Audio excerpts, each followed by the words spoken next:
So, welcome to the New York Symposium with Diane Sayre. I'm Diane Sayre, independent LaRouche candidate for U.S. Senate in 2024. And tonight is September 22nd. And before I introduce my guest, let me just say that the United Nations General Assembly is in full force. It means heads of state, heads of government, foreign ministers from every nation on the planet are in New York. And I can report that the Schiller Institute and Humanity for Peace have been in the streets all week. We have intersected dozens of people from, 60 or 70 nations so far. The world has emphatically changed. It really is the end of the colonial era. And I think it's a question whether the transatlantic old Anglo-Dutch oligarchical system is going to allow the change to occur, or if they're going to get us all blown up in a thermonuclear war because they want to crush Russia, China, or any other nation which has broken from this system. So it's an incredible moment of transition. The situation in Ukraine is catastrophic. I was on a call today where it was being reported that there may be as many as 500 to 1,000 Ukrainians dying per day. Contrary to the propaganda in the United States, Ukraine is not winning and will not win this war. Biden has now once again crossed another one of his lines that he wasn't going to cross, and we are going to be sending ATACMS missiles. But this is really unlikely to change the outcome. In fact, it won't change the outcome. It may just cause more suffering. And while we are sending millions and billions of dollars to Ukraine, we have hideous catastrophes which are not only not being addressed in the United States, but there are cover-ups and really behavior that I can only call sadistic towards the American people. So while we are contributing to the mass deaths of hundreds of thousands of people overseas, we are hastening the demise of our own citizens. And that's the policy that has to be changed. As always, I will say participation in the Sayre for Senate Symposium does not necessarily constitute endorsement of any candidacy, but is done so that we can get burning issues out to the American people. And so I'm really happy to be joined tonight by my friend, Craig Pasta Jardula.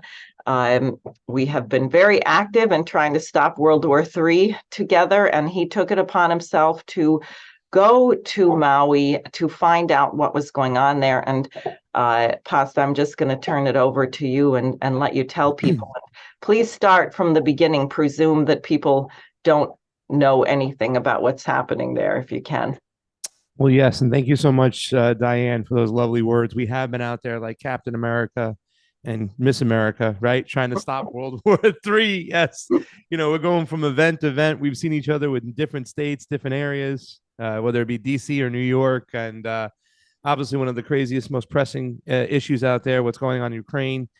The war machine is in full effect. So, yeah, I'm glad to be by your side and proud to be by your side as we're on that fight together. And I think that's a fight we're going to be fighting for quite some time. Once they wrap up their business, that is the war machine in Ukraine. It looks like they want to move over to Taiwan or China. Who knows where's next? They seem to be all throughout the globe. But while all that was happening, I had just got a new gig. If people don't know, I've been hosting the Jimmy Dore Show when he's on the road, and it's been an amazing experience. And I was here in California, and there was a long weekend coming up when we had, I believe it was Labor Day or just recently, the holiday. Yes. So I didn't have a show for like about 6 days. So I had some time. And there was a situation that happened over in Lahaina in Maui, in Hawaii, which, that little kind of stinging in the back of your head where you see a lot of the information that's coming out seems to be censored, seems to be quelled, seems to be controlled.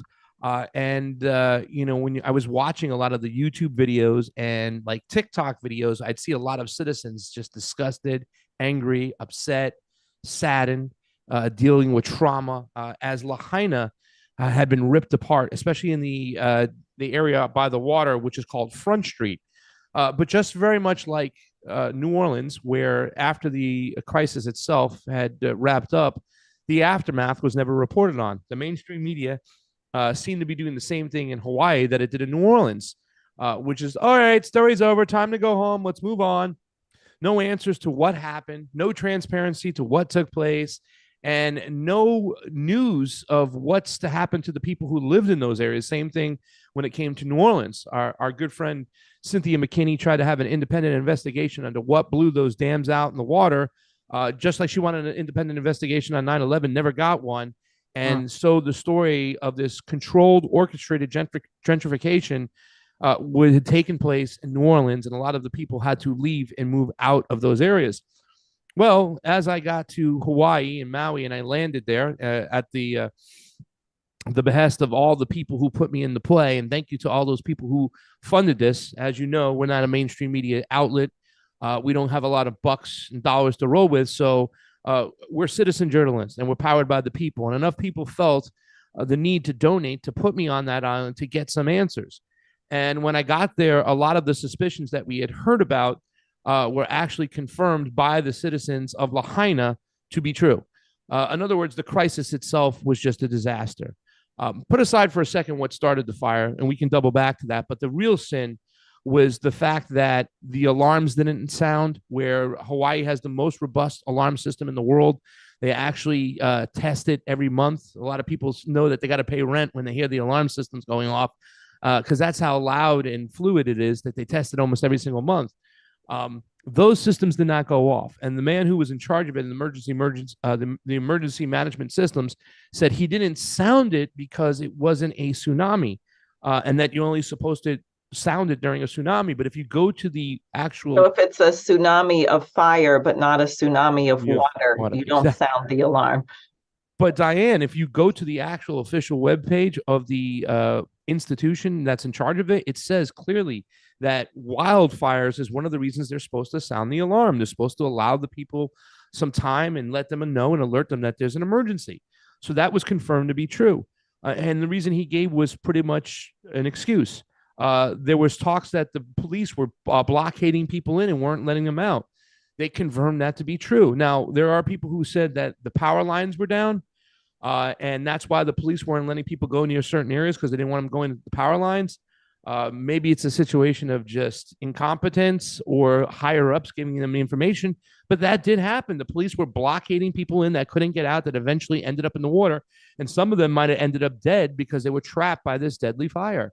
The water was out, something we heard too as well, confirmed by the citizens of Hawaii. They still haven't gotten the answers, because that's one of the big things we learned, is that despite all these things happening, the police blocking people in, no alarm system sounded, no water, nothing. There is a lack of transparency or a hiding of the truth from all the officials on Hawaii, not just from the crisis itself, Diane, but from the conditions that led up to why Lahaina was just the perfect candidate or area, a tinderbox of sorts for a fire like this to happen. Now, there are kind of theories on how it happened. You know, you got everything from people saying space laser, directed energy weapon. Some people are pointing to weather modification for the hurricanes coming in, whether it's a natural disaster or just a freak accident. Another thing that's not being talked about enough, and a lot of answers are being hidden from those elected officials again, and why the conditions led up to where they were for this to be just a perfect area for a perfect fire. And I don't want to use the word perfect in a beautiful way. It's a bad, disgusting, crazy thing that happened. Let me just, for 1 second, I want to cut in, because I was talking to a friend today about the fires in Canada, which here in New York, we all got to experience many days of horrible air where you couldn't breathe, and people who had asthma and other things had to stay indoors. And they're trying to say this is climate change. But they said, we know there's been no maintenance of the forest done. They haven't cleared out the underbrush. They haven't irrigated any land. They haven't cut those, pathways where they're like breakers of none of that it's been left there, a disaster waiting to happen. And then if you have dryness and you also don't do the maintenance like we had in California of the electrical lines, now they're saying, oh, well, if it's really hot and dry, just don't, we're going to turn off the electricity. I mean, what are we going back to the dinosaurs? We're going to live in caves and put bones through our noses. I mean, it's crazy. Yeah. Well, I mean, to kind of echo that, that's one of the big problems with Lahaina. Lahaina was the capital of Hawaii before the colonization and the American Empire showed on up. It's an historic place. There's indigenous people who've been living there, families been living there for centuries. Buildings were over 200 years old. But the diversion of water to those areas is the big story over there. For years, the Maui officials have diverted water from these areas, these poor areas and these indigenous areas of Lahaina, including their farmers, their indigenous farmers, to golf courses, to fancy areas.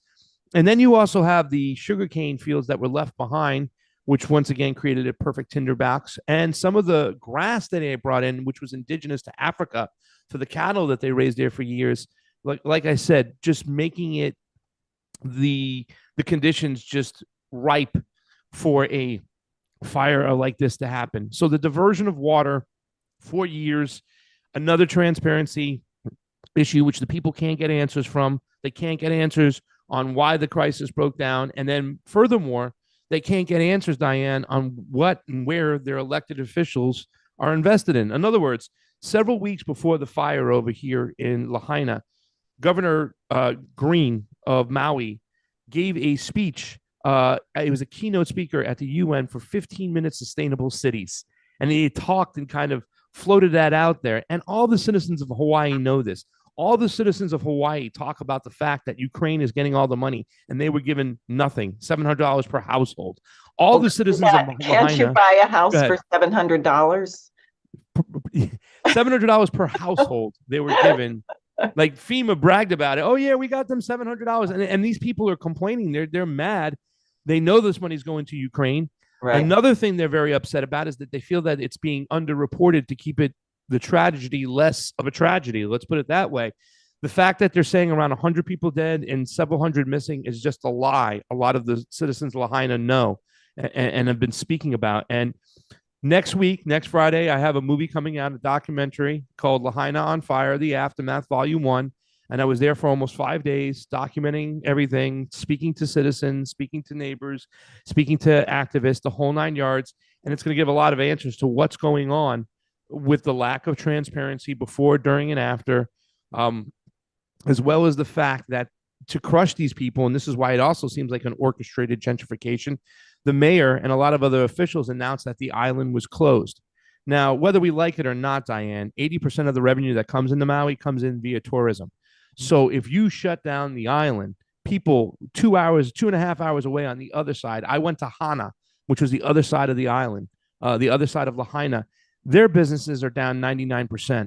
So for Governor Josh Green to do that and say those things and say that the island is shut down is just ridiculous. He hurt the whole people. Listen, this is an issue I dealt with in Florida with hurricanes. At the end of the month, after the hurricanes come and gone, rent is still due. You can't shut down these other systems. You can say, hey, people shouldn't go to the west part of the island. They should stay away from Lahaina right now. But they have a whole other island that's open and people dependent on tourism. And it really, really hurt the whole island. And that's why I say it seems like this orchestrated gentrification, because they want these people gone. They want that land. And that's why there's a lack of transparency. And that's why there's a willingness to push them off the island. Right. I think it was an interview that maybe you did with someone who was describing an entire family burned to death in their car, or is that it wasn't me, but I played it. Yeah. There were people who were saying that there were people who just drowned in the waters, that they had to jump in the waters. It was that hot and they drowned. There were people who went down the front street because they weren't allowed out and they burned in their cars. Like when you see the area, Diane, it looks like Hiroshima and Nagasaki. The pictures I would see from Hiroshima and Nagasaki, it looks like a bomb hit it. And they were saying that this fire was moving like a mile a minute because of the winds. And they were saying people just got torched. So when they say missing, they don't really mean missing, like they're in the woods hiding and they're looking to find them. They're unidentified and they're more than likely dead.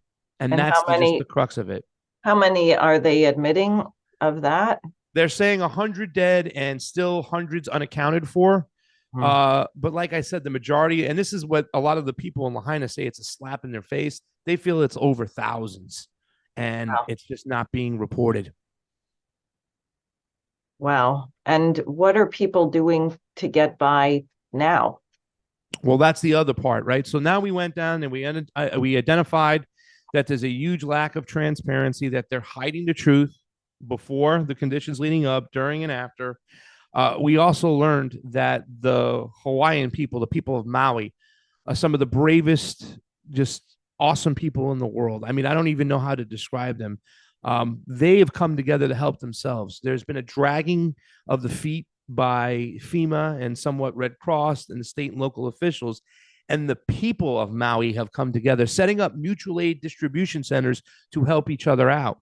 So what I wanted to do was provide links and information where people can donate to them directly instead of going through the NGOs, which take money right off the top without sending their money to The Rock or Oprah Winfrey.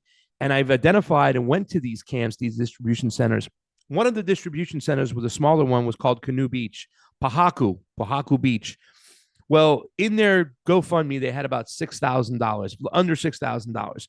They were very fortunate to have people donate some stuff to them. They had a generator donated to them, like a Tesla generator. They had a cold trailer in which they had milk and eggs, a ton of canned goods, water, the whole 9 yards, baby goods, medications. And it was very valuable to the people of Lahaina. Well, they had $6,000 in that account. When I was able to use Jimmy Dore's megaphone, I should say, they raised over $45,000 for that one particular account, really helping them out. But we just learned recently that the state now is trying to implement emergency proclamations, which give them more powers to suspend some of these GoFundMes, these Give Send Goes, these PayPals, in with the thought process that there's a lot of bad actors out there exploiting other people for these tragedies. So it almost seems as if, and we know this because this is what they want to do, they want the NGOs and the state functions to run these mutual aid situations. They don't want the citizens doing it. They want to control it themselves. And by doing so, they're going to try to eliminate these actual mutual aid distribution centers, in my personal opinion, by using the negative actors as the excuse to close them all down. And that's what they're saying. So they're already trying to give themselves emergency proclamations when it comes to the redistribution. And they're also giving themselves emergency proclamations and special powers to control the water again, in which a lot of measures were taken and a lot of laws were enacted to where the people of Lahaina, the poor people, the indigenous people, can start getting water that was diverted away from them to the golf courses and the rich areas back to them. So those measures that were put in place where the poor people can get the water back have now been put into the hands of the government, and it looks like they're going to do the nefarious things they always do. Wow. And what happens when they go to the city council or they go to places to try and get answers? That's the thing. They've been getting shunned. They've been getting silenced. There was a water management czar of sorts. I don't know his exact title. I would have to look it up. But he had talked about equity in water last year. Well, the mainstream media didn't touch it. And the independent media once looked to kind of blame this guy as a reason why water wasn't in the water fountains, wasn't in the hydrants during the fire. But it turns out he was fighting for water rights for the indigenous people last year. It looks like they're trying to play him off as a patsy, and they have now demoted him to an unknown area, silencing him so he can't speak. This last Tuesday in Honolulu, they had one of those meetings, and hundreds of citizens showed up. A lot of people traveled from Lahaina to go to that meeting, demanding that he be brought back, stating that only the citizens have the right to fire him or downgrade him, and the state is saying they have a right to do so. And it was a personnel issue, and that's why they're silencing him, and they moved him to an undisclosed location. So they are not getting the answers that they deserve and need. Right. Doesn't this remind you of other situations? I mean, you brought up Katrina, but I was thinking of East Palestine, Yep. Ohio, and I'm sure there's others that we're not even hearing about. I understand there's at least 3 train derailments per day in the United States right now. So I just think this is outrageous. I mean, what are the people there? Who else can they reach out to? What's their recourse? Is Tulsi Gabbard saying much about this? Tulsi Gabbard is one of the only elected officials, along with another Congresswoman, Ellie Cochran, who has been able to go out and voice their opinions and actually bring information to light when it comes to the situation. In fact, Tulsi Gabbard went on Joe Rogan to talk about this and expose the government for what they're doing. And like I said, this other Congresswoman, Ellie Cochran, I think she's a state official. She has set up shop and she is making herself available to give the answers to the people of Lahaina that they want. So it's been very few elected officials, only two people in that world that I've been able to identify who are actually doing some good work there. But they're sitting up there and they're raising their voices once again. They want answers. They're not getting answers to any of the questions they need. The whole crisis itself, why? Why was there such a breakdown between the police and the fire department? Why did the fire department show up to not get any water in the hydrants? Why did they say that the fires were contained earlier that day, leaving the scenes, then watching them spark up again, only for people to be trapped in the fire? So, I mean, there's so many answers that they're not getting, and it seems like they don't want to give these answers. And here's the thing, Diane. There's some reporters that have showed up over there. There's some media outlets that have showed up and are trying to play it off like this is, a fraudulent situation in which they're going to be able to identify it and fix everything.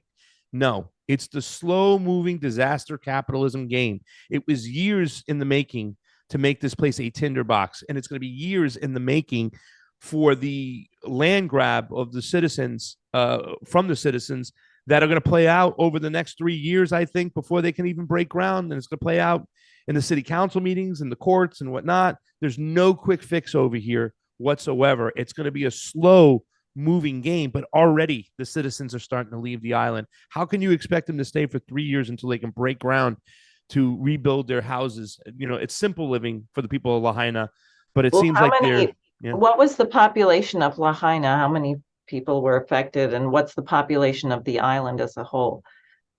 I know the population of the island as a whole was like right around 200,000.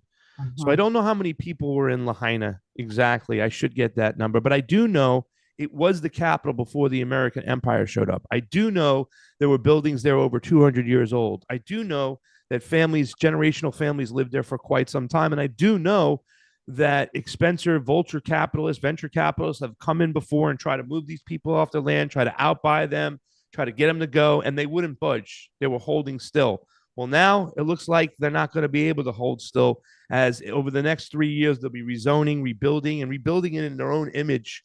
That is the ruling class, what they think Lahaina should look like.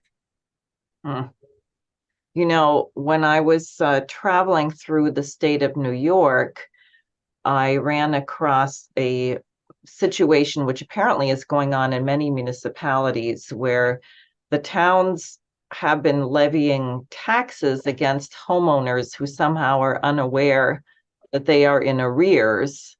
And then the towns are ending up seizing their properties it really sounds like a mass version of this, where unsuspecting property owners who may have been there forever are suddenly discovering that they owe $2 million in back taxes, which they can't possibly pay.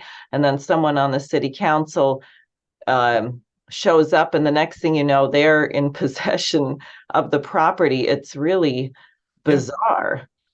And we see something like that happening. Governor Green said that, he's going to see if the state can purchase the land. In other words, using the threat of venture capitalists coming in, or vulture capitalists, disaster capitalists, whatever you want to call them, the threat of them coming in and buying the land from underneath the people. He's saying that he wants to have the state purchase the land and then maybe move other people over to the mainland and whatnot. It's a crazy situation, but all the mechanisms are in play for the ruling class to get what they want. And they seem to have wanted Lahaina for quite some time, and they seem to be getting it. It's going to be a long fight. I'm rooting for the people of Lahaina. I plan on returning soon because they're dealing with a ton of trauma, Diane. I met a lot of people who thrusted themselves into the immediate aid process, somewhat burying that trauma in the back of their subconscious. They don't have a job to go to. Their place is burned down. So they're just right now in the whole let's help aid process, but sooner or later, they're going to have to deal with it. And a lot of people I saw with their heads down and their eyes down, not wanting to be filmed, not wanting to talk about it, the trauma that they're dealing with is on a level of unseen before.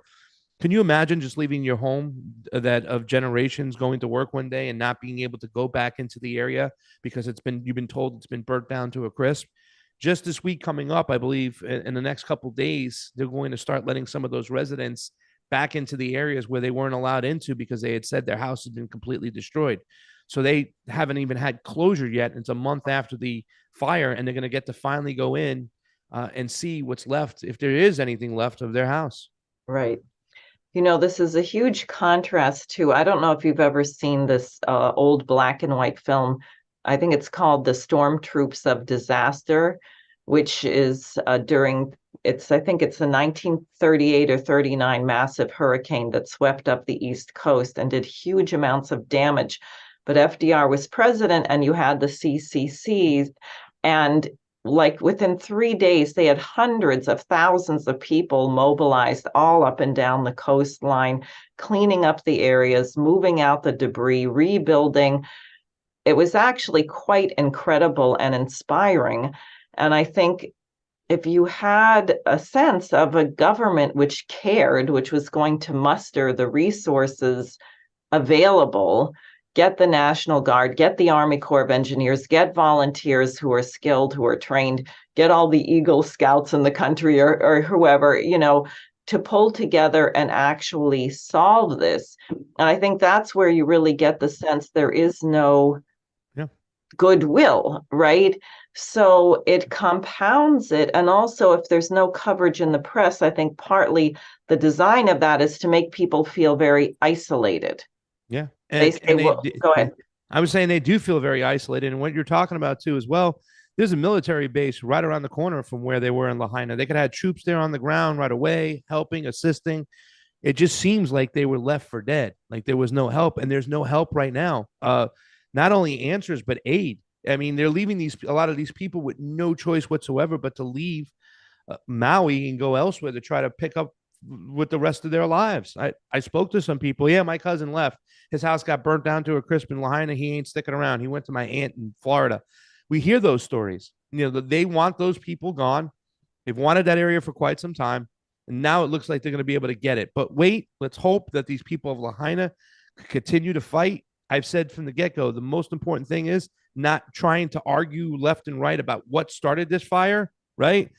But what we have to do to immediately help the people, and that's keep them there on the island, keep them in Lahaina. That is done by mutual aid, finances, and direct assistance to the people. That's what we need to do first. We can then go back and figure what was what. But right now, we need to help the people immediately in their time of immediate need.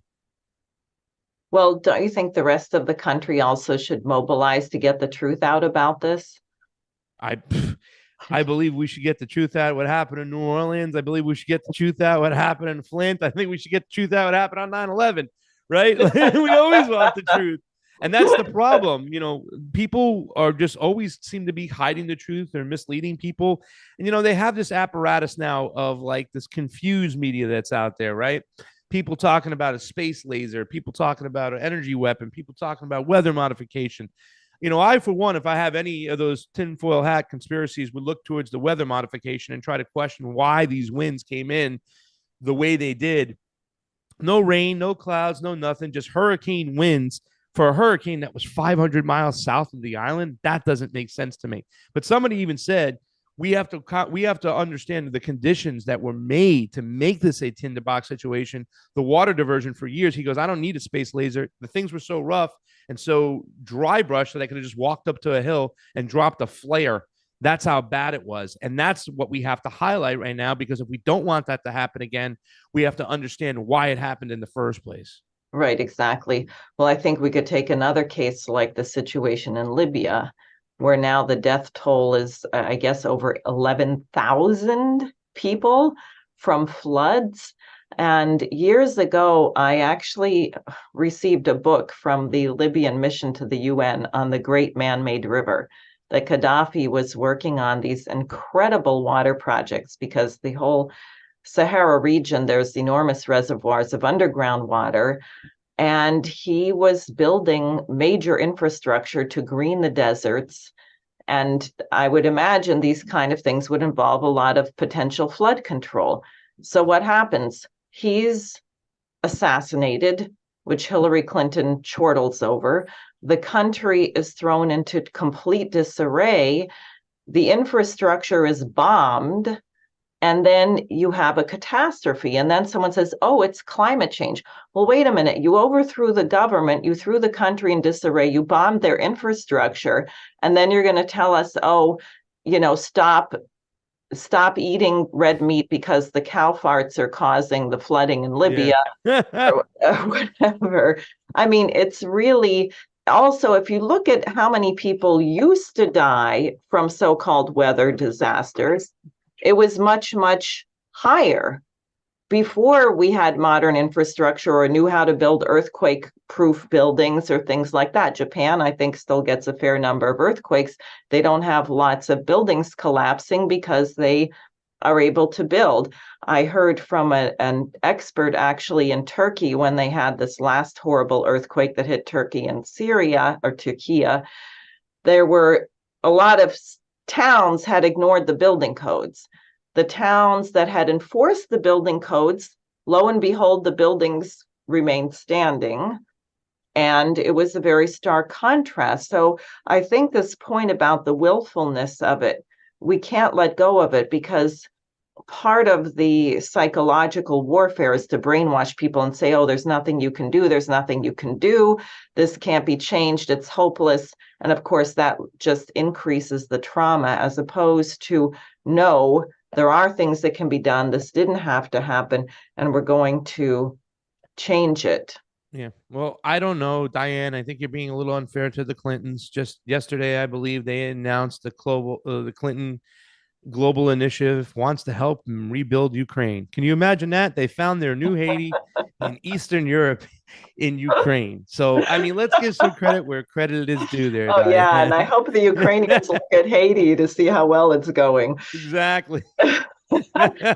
Oh, my gosh. Yeah. Well, I'll tell you, I am, with all of this horror, I'm cautiously optimistic, because I think the process of the BRICS nations and the people that I've spoken with from different African countries, you really get a sense. I don't think I told you this, but I had on my symposium a few weeks ago a young lady from South Africa who's happens to be an advocate. And I asked her if she was an engineer. She said, no, I'm a communicator. So she's a nuclear power communicator. She travels all over the world. Her father was in the freedom movement. She said growing up, their house was full of bullets.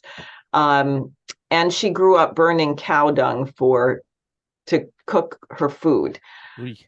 And I said, well, how are younger people there viewing nuclear power? And she said, well, they're very much for it, but we have these people from the NGOs who come in here and tell us, no, you can't have this, and you have to shut down all your coal-fired power plants by 2030.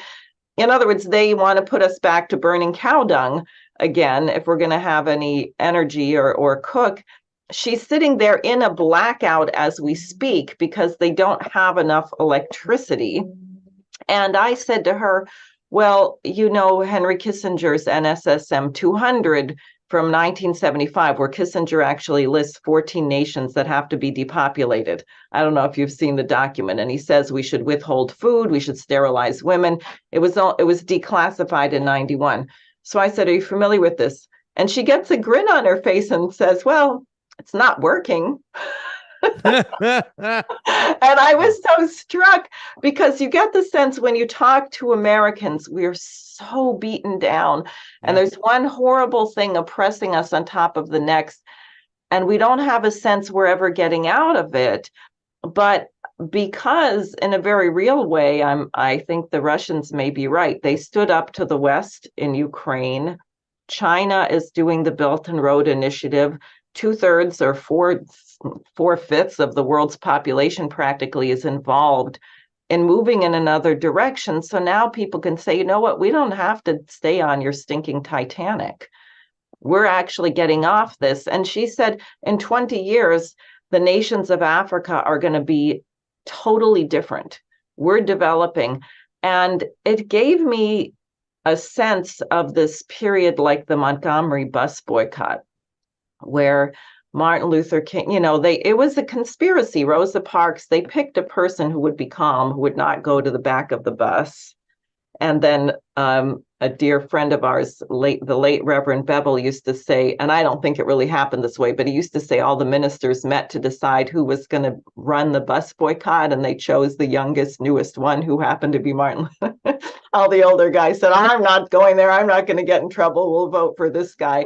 But at any rate, Martin Luther King, I think, was chosen because of his qualities of leadership, his understanding, which he grew into also, the principle of nonviolence. But what happened was the Black population of Montgomery just said, we are not participating in our own victimization anymore. And it wasn't easy. They were trudging through slush, and the city council made everything illegal. Carpools were illegal and taxis were illegal. And this went on for over a year. But by the end of it, there was a completely different sense of identity. And I think part of what they're really afraid of is this liberation, the sense of dignity that's emerging now in the global South is going to sweep into the United States.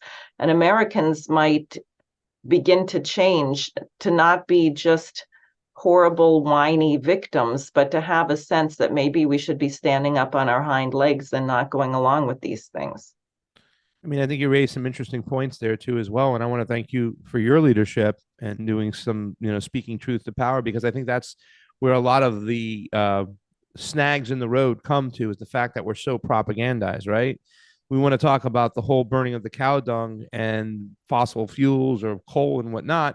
I think a lot of people, especially in the States, because we come from this kind of, compared to the rest of the third worlds out there, this privileged mentality that for us, burning fossil fuels is just cars, unnecessary cars or trucks that we can get away from.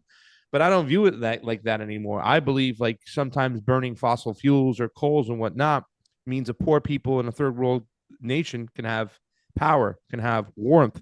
A small factory can produce goods for the people of those areas and stuff. So I think the fact is that we number one have to go back to the drawing board and re-educate people on things. I mean, the fact is this whole global warming situation, whether it be man-made or not, you have to be a crazy person to believe that the people who are presenting you with these solutions, they're the actual ones who caused the problem. Why would we listen to them? They don't want to admit it, that the dropping of the bombs is one of the worst things for the environment. And yet, or how about Nord Stream? Nord Stream, yeah, we talked about it today. Like Kurt Metzger even said, like, oh, you have Zelensky over there, talking about, global warming. You're like, why don't he go after his buddies in the West who have financed that whole war? Ask them why they blew up the Nord Stream pipeline. But that's what you get. You get world leaders and people in place just regurgitating and repeating this nonsense. I mean, you just had an elected official in Great Britain go after Russell Brand for his speech, right? To demonetize him for stuff he didn't even do online, for stuff he did offline. I mean, it is absolutely ludicrous out there. And it's going to take a lot of re-education and a lot of truth telling before we can get these people to get along and go with us. But hey, you know what, Diane? I guess we don't need as many people as we think we need. I think if we can get 20% of the population to get on the same page, then maybe we can enact some serious change. I think you're right. I think the people who supported the American Revolution were actually quite a minority. Yeah. Most people were Tories. They said, well, why should we cause trouble right now? We're doing okay under the British. I mean, I don't mind giving up some freedom. And Alexander Hamilton and others said, do you want to be a slave forever? They fought, and they weren't in the majority. So nope. I think you're right. Nope. I'm hoping that could happen. I still am very worried that, they have us divided as citizens, fighting each other rather than looking at them. And that is always going to be an issue. But the more we can fight through it, the better it can be. I don't think we need the majority of people. Think we just need a good group of people, and then maybe we can change things. But then it's back to the old drawing board, because remember the new boss, same as the old boss. So we have to make sure that our future is mainly rooted in a big anarchist mentality where people are just, in control of their own lives and not the government telling them what to do. Well, I think the government, George Washington in his farewell address actually said we need a powerful government to protect people's freedom. And if you think about the monopolies that we have, how the government has completely laid down, or the congressmen have all sold their soul or whatever it is, because there is no enforcement of, I mean, what does Google own anyway? Or, Amazon, or there's a tiny handful of people who control virtually everything. So the government hasn't actually exercised the constitutional power it has, which it is supposed to be using to protect us from these financial interests. Yeah, it's supposed to be. And the biggest problem with that is because they have a system in which they can control the government. Our officials don't seem to be elected, they seem to be selected. And if we can get some free, fair, honest, and transparent elections, then maybe we can create some good change in there and get the people in. We have to have the ability to hire and fire people at will. So that's the problem right now. Because I'd like to hire you, I really would. And I'd like to fire Chuck Schumer and Amy Klobuchar and all those other donkeys out there. Kirsten Gillibrand, yes. Well, Gillibrand too. Oh God, sorry. Yes, no, you're right. And I still want to fire Chuck Schumer too, though. I want him to go as well. I know. They're really awful. They're really awful. And you're totally right. We wouldn't have the entire Washington, D.C. looking like some kind of geriatric section of what should have been a mental hospital if we had free and fair elections, I think. And I know you've done a lot of work in that area, and we should have that discussion on another program, because I would love to have that discussion with what I went through in that last campaign. So, all right, I think we got to wrap up, but any thoughts in closing, anything you'd like to say? Well, please go to my YouTube channel, Craig Pasta Jardula, one word. And a week from today, I'll be releasing my documentary called Lahaina on Fire, The Aftermath, Volume 1. I got some great stuff in there. You really get a sense of the people, the feeling, what's happening on Lahaina. And I plan on returning to the island to pick up the pieces. Like I said, at the end of the day, it's not going to be a quick fix. This is the long game. This is disaster capitalism played out over decades. And the story has been playing out for over a century, since they've been diverting water from these areas for quite some time. So it's long from over. We need to help the people of Lahaina. We need to help the locals, the indigenous, and even the Hollies, all the people who live there, stay there. So please check out my film, check out my funding mechanisms, and let's help these people directly. I don't know if I told you this, but one of the mutual aid parks, we raised over almost $50,000 for them. They had like 6,000 in their account, and that's powerful, Diane. When you can get that money and those resources directly into the hands of the people, and let government know that you're giving them a big finger, that you don't need their help, we can help each other. That's awesome, and that's what we were able to do in Lahaina, and that's what I intend to keep doing. Great. Well, thank you very much. Thanks for joining me, and I would encourage people. Could you say your YouTube channel again one more time so they can find that? Craig Pasta Jardula. That's CraigPasta. Jardula is JARD as in dog, ULA. One word. Lahaina on Fire, The Aftermath, Volume 1, coming next week, September 29th. Great. And for those of you who want to be active and help me turn things upside down in the U.S. Senate, please sign up at sarahforsenate.com, get on my email list, and donate. And thanks so much, and we'll be talking again soon.